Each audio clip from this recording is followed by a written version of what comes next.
Hello everyone, welcome to my channel born in kitchen. এটা কি বলতে পারেন? এটা কি বানাচ্ছি? এটা হলো বিউলির ডাল। 5 থেকে 6 ঘন্টা ভেজানোর পরে এটা এভাবে বেটে রাখা হলো। এটা আজকে এখন রাত্রিরে এটাকে বেটে ঢাকা দিয়ে রেখে দেবো। বাকি কাজ কাল সকালে হবে। কি করি না করি সঙ্গে থাকুন, দেখতে থাকুন বর্ন ইন কিচেন। এটা তো বাটাটা দেখালাম কীরকম থিকনেস এটাকে বাটা হয়েছে, ঠিক এইভাবে। এটা কাল সকালে যখন এটা এখন তো রাত্রিবেলা, কাল সকালে এটা দেখাবো, অনেকটা ফুলে উঠবে, তারপর কাজ শুরু করব। এটা এখন আপাতত এইভাবে এখন রেখে দেবো। এটাকে এখন সুন্দর করে ঢেকে রেখে দেবো একটা ভালো প্রপার একটা পাতা দিয়ে। সুপ্রভাত সকলকে, আবার বর্ন ইন কিচেনে সকলকে অনেক অনেক স্বাগত। আজ কালকে যেমনটা দেখিয়েছিলাম যে ডালটা বেটে রেখেছিলাম, এখন সকালে হয়ে গেছে। এখন আমি সেটার জন্য আবার নেক্সট কী কাজ করি সেটা এবার আপনাদের দেখাবো। চলুন যাই রান্নাঘরে। এই যে ডালটা অনেকটা দেখা যাচ্ছে অনেকটা ফুলে উঠেছে। বাটাটা বিউলির ডালকে 5-6 ঘন্টা ভিজিয়ে রেখেছিলাম, 4-5 ঘন্টা ভিজাতে পারেন। ভিজিয়ে এটাকে জাস্ট একটু বেটে এভাবে রেখে দিয়েছিলাম। এখন আমি এর সাথে একটু আদা, মৌরি আর কাঁচা লঙ্কা বাটা পেস্ট করব, সঙ্গে খুব সামান্য একটু নুন দেব। চলুন পেস্টটা করে নিয়ে আগে, তারপর পেস্টটা মিলিয়ে এটাকে ভালো করে বিট করে নেব। আদা, মৌরি আর কাঁচা লঙ্কা এই তিনটে এখন ভালো করে ধুয়ে আদার খোসা ছাড়িয়ে ভালো করে বেটে নেব, দিয়ে এটা এই ডালটার সাথে, ডাল বাটাটার সাথে মিক্স করব। ঠিক আছে। আদা, মৌরি আর কাঁচা লঙ্কা তিনটে খুব সুন্দর করে একটা পেস্ট বানিয়ে নিয়েছি। এবার এটাকে এই ডাল বাটাটার সাথে মিক্স করে দেব। সঙ্গে অবশ্যই একটু স্বাদ মতো নুন দেব, দিয়ে এটাকে ভালো করে বিট করব। আপাতত আমি এইটুকুই দিলাম। আমি না একটু বেকিং সোডা দেব এর সাথে, এইটুকুই নুন দিই, কারণ আবার এর পরের স্টেপে নুন আবার পরে আবার অ্যাড করতে হবে, দেখাবো আর কোথায় কোথায় নুন লাগে। সুতরাং এখন এইটুকু নুন দিলেই হবে। এটাকে বিট করতে থাকি, একটু পরে আমি বেকিং সোডাটা অ্যাড করব। ঠিক আছে, চলুন এটা খুব ভালো করে বিট করে নিই আগে। এটা হয়ে গেলে বা দেখা এটা কতখানি এরকম, এই রঙটা কিন্তু থাকবে না, ঠিক আছে। এটা বিট করতে করতে করতে করতে এরকম একদম পুরো সাদা খুব সুন্দর একটা রঙ এসে যাবে, তখন আবার আপনাদেরকে দেখাচ্ছি। এইভাবে এটাকে বেশ খানিকক্ষণ একটু বিট করতে হবে। বিটিংয়ের কাজটাকে করে নিই। এইভাবে যতটা ভালোভাবে ফেটানো যায় একটুখানি এরকম করে ফেটিয়ে নিতে হবে।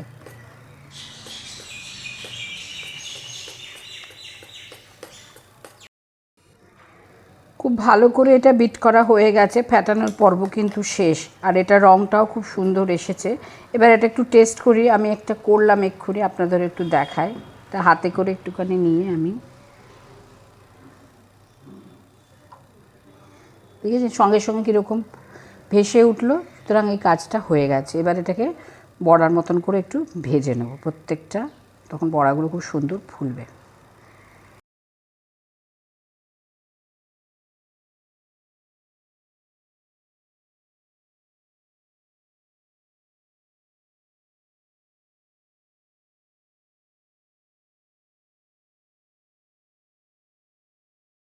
কি সুন্দর ফুলে উঠেছে, বেশ ভালো লাগছে। এটা তেলগুলো একটু একটু এরম করে ছড়িয়ে দিলেই খুব ভালো হয়।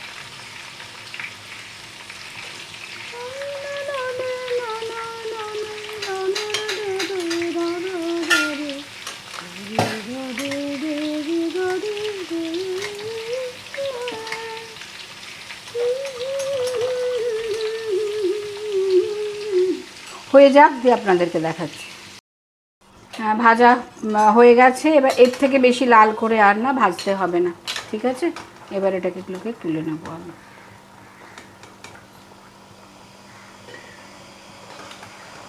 বেশি আবার খুব লাল লাল করে ভাজলে সেটা ভালো হয় না।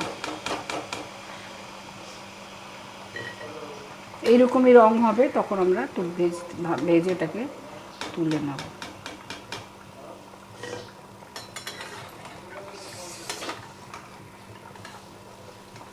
ব্যাস, আবার একটা অন্য আবার কিছু ভাজতে দেবো। আবার কয়েকটা দিলাম। এই বড়াগুলো আবার একটু সাইজে বড় করেছি, তুলে দেখাচ্ছি। খুব সুন্দর কিন্তু ফুলে উঠেছে, দেখুন খুব সুন্দর ফুলেছে, একদম তো বলের মতন হয়েছে, খুব ভালো হয়েছে। আর এইগুলো এই কটা এখন আপাতত ভাজা হয়েছে। এইভাবে সবগুলো আগে ভালো করে ভেজে নেব, তারপর কি করি নেক্সট স্টেপটা দেখাচ্ছি। জল একটু ফুটন্ত জল একটু গরম করে নিয়েছি, তার সাথে আমি এবার আবার একটু সল্ট একটু মেলাবো। এইভাবে একটু নুন দিলাম, অল্পই দিলাম, 1.5 চামচ মতন, আর তার সাথে একটু চিনি দেব।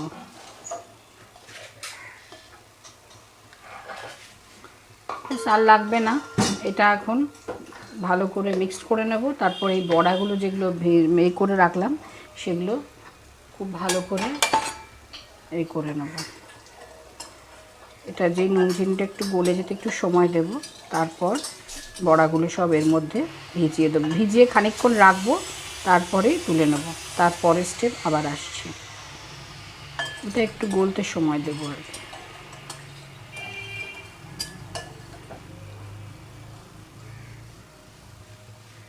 হয়ে গেছে, বেশিক্ষণ তো লাগে না। এবার কি করব, এই যে বড়াগুলো যেগুলো এগুলো এর জলের মধ্যে আমি দিয়ে দেব, দিয়ে এটাতে মিনিট 15-20 সব কটাকেই রাখবো। রেখে আমি তো ছোট বড় মিলিয়ে করেছি আজকে। সবাই আসলে ইকুয়াল খায় না, সবাই বলবে একটু বড় খাবো, কেউ বলবে ঠিক আছে এক বড় খেলে একটা খাবো বা দুটো খাবো, ছোট হলে হয়তো বললো বড় খেতেই ইচ্ছে করছে না, হয়তো ছোট একটাই খেলো, এরকম, সেই কারণে মিলিয়ে মিশিয়ে করা। আরও জলে তো মিনিট 15-20 বেশি হয়ে গেল, ভিজে গেছে কিন্তু খুব সুন্দর করে, একদম অনেকটা হয়ে গেছে। দেখি একটু হাত দিয়ে, জল বেরিয়ে যাচ্ছে।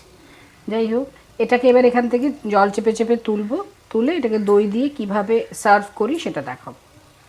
দইয়ের সাথে অবশ্যই চাটনি দেব, তারপর কি করে সার্ভ করি দেখাচ্ছি। ভালো করে চিপে তুলে নিলাম, এবার বাকি আবার এই জলের মধ্যে বাকিগুলো আবার দিয়ে দেবো।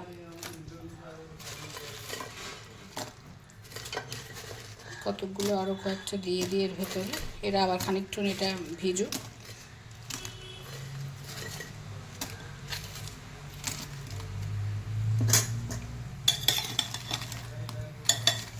ব্যাস, এটা আবার একটু ভিজবে, খানিকক্ষণ ভিজলেই হয়ে যাবে।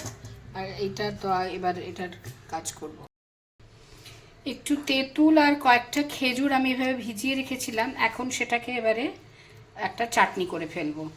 একটা মোটামুটি 8 ঘন্টা ভেজানো আছে, এবার এটাকে চাটনি করে ফেলবো। আর ইতিমধ্যে কি করেছি, সব কটাকে জল থেকে তুলে এভাবে আলাদা করে রেখে দিয়েছি। এখনও খানিকটা আমার জলে আবার একটু লাস্ট যেটা দিলাম সেটা এখনও ভিজছে। হয়ে যাক সব কটা, তারপর আস্তে আস্তে চাটনিটা হয়ে গেলে সার্ভ করব। তেঁতুল আর খেজুর যে পাল্পটা বেরোলো সেটাকে ভালো করে ছেঁকে নিয়ে আমি এটা বসিয়ে দিলাম। এবারে পরিমাণ মতো নুন দেব, একটু নুন দিলাম, একটু চিনি দেব।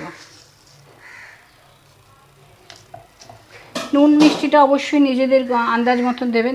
এর সাথে পরে একটু ভাজা মশলা, জিরে ভাজা আর শুকনো লঙ্কার ভাজা গুঁড়ো করা আছে, সেটা আমি এরপরে দেবো। আচ্ছা, এবার টক দই দেখাই। এই কনসিস্টেন্সি আছে এই টক দইয়ের সাথে। এবার এটাকে খুব ভালো করে ফেটিয়ে নিতে হবে। দইটাকে ফেটিয়ে এর মধ্যে নুন, পরিমাণ মতো নুন দেব, একটু সামান্য চিনিও দেব। নুন চিনি পরিমাণ মতন দেব, তার সাথে ভাজা মশলার গুঁড়ো সব দিয়ে খুব ভালো করে প্লেটটাকে এবারে সাজাবো।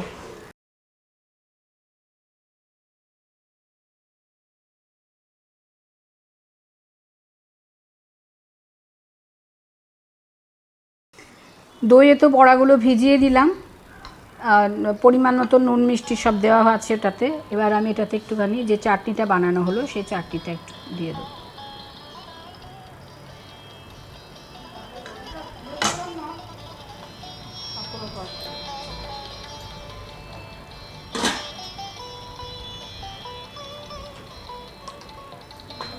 এটা যে যেরকম পছন্দ করবেন, আমার ছেলে একটু মিষ্টি চাটনি পছন্দ করে, এই প্লেটটা ওর জন্যই সাজাচ্ছি, এই জন্য আমি ওর মতন করেই একটু করলাম। এটা অবশ্যই যার যেরকম টেস্ট সে সেরকমভাবেই করবেন। এরপর এর উপরে ভাজা মশলা দেবো আবার।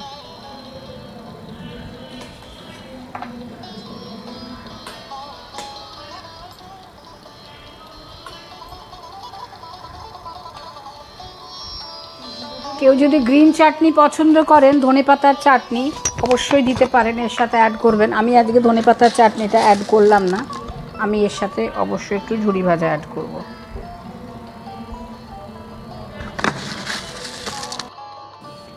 দই বড়া একদম রেডি টু সার্ভ। দেখতেও ভারী সুন্দর হয়েছে। এটা একটুখানি যত ভিজবে তত খেতে একটু ভালো লাগবে। এটা আমি একটু রেখে দিলাম। প্রচণ্ড গরমে আজ বানালাম দই বড়া। প্রিপারেশনটা প্রথম থেকে শেষ অবধি যতটা সম্ভব, যতটা ভালোভাবে বোঝানো যায় আমি বোঝানোর চেষ্টা করেছি। আশা করি এটা সকলের খুব ভালো লাগলো। যদি ভালো লেগে থাকে অবশ্যই আমার চ্যানেলকে লাইক করবেন, শেয়ার করবেন অ্যান্ড সাবস্ক্রাইব করবেন।